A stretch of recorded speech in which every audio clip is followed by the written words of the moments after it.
सांसों के द्वारा अपने मन को शांत करने के बारे में आपने सुना तो ज़रूर होगा, लेकिन क्या आप सोच सकते हैं सांसों का एक ऐसा ध्यान है जो आपके शरीर को सभी बीमारियों से बचा सकता है।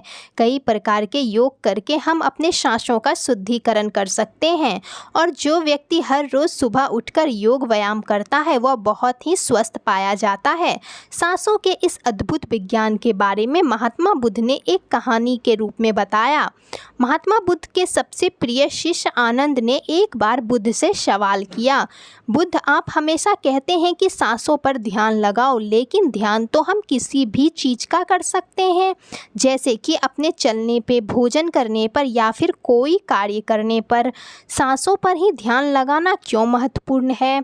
महात्मा बुद्ध ने इसका जवाब देते हुए बताया, सांस हमारे जीवन का आधार होती है। उसी से हमारा जीवन शुरू होता है और उसी के छूट जाने से हमारा जीवन समाप्त हो जाता है।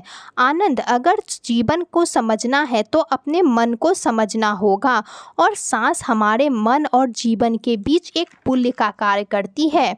अगर तुम इस पुल पर चलना सीख लेते हो तो तुम अपने शरीर के माध्यम से अपने मन में प्रवेश कर पाओगे। उन्होंने आगे कहा, तुम ध्यान किसी भी चीज़ का कर सकते हो, किसी भी वस्तु का लगा सकते हो, लेकिन सांस हमारे साथ तीनों पहर रहती है और जब हम सोते हैं तब भी हमारी सांसें ही चल रही होती है। इसलिए सांसों का ध्यान सबसे आसान ध्यान है।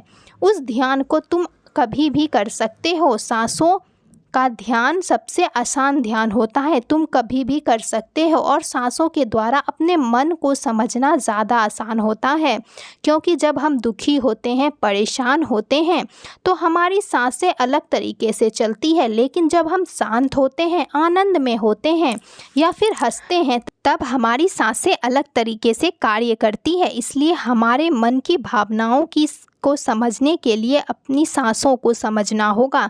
जिस प्रकार हमारी सांसें चलेगी उसी प्रकार हमारे मन में भावनाएं पैदा होगी। आनंद ने सवाल किया, बुद्ध, मन की भावनाओं को समझने के लिए हमें कौन सा ध्यान करना होगा और क्या उस ध्यान से मन की भावना काबू में किया जा सकता है? जैसे मन के अश्लील गंदे विचारों को रोकना हो या फिर जलन जैसी नकारात्मक भावनाओं से छुटकारा पाना हो। क्या कोई ऐसा ध्यान है जो हमारे मन को शुद्ध कर सकता है? क्योंकि जब तक मन में कोई तीव्रता पैदा नहीं होगी तब ध्यान करने का कोई फायदा नहीं। आगे महात्मा बुद्ध कहते हैं, जब भी तुम कुछ समय के लिए अपनी सांसों को शांत करके एक जगह पर अपनी सांस पर ध्यान टिकाते हो तो तुम्हें एहसास होगा कि तुम्हारा मन अपने आप शांत हो गया। उसमें कोई दुख, कोई विचार, कोई भावना, कोई परेशानी नहीं है। कठिन परिस्थितियों में खुद पर काबू रखना, खुद पर विश्वास रखना सबसे ज़्यादा आवश्यक है और यह तभी संभव है जब आपकी बुद्धि सुलझी हुई है। हम छोटी छोटी बातों में ज़्यादा सोचने की जगह उसके हल के बारे में विचार करें। अभी तुम्हारी ऊर्जा हो सकती है गलत जगहों पर खर्च हो रही है, लेकिन अगर अपनी ऊर्जा को एक सही दिशा देगी तो उसका सही इस्तेमाल करना है तो सांसों का विज्ञान समझना ही होगा। यह कहकर बुद्ध हमेशा की तरह अपनी गहरी योग निद्रा में चले गए। तो दोस्तों, कैसी लगी यह वीडियो हमें कमेंट सेक्शन में ज़रूर बताना और अच्छी लगी हो तो चैनल को सब्सक्राइब कर देना और नोटिफिकेशन को ऑन कर देना ताकि आप तक ऐसी ही और कहानियाँ पहुँच सके।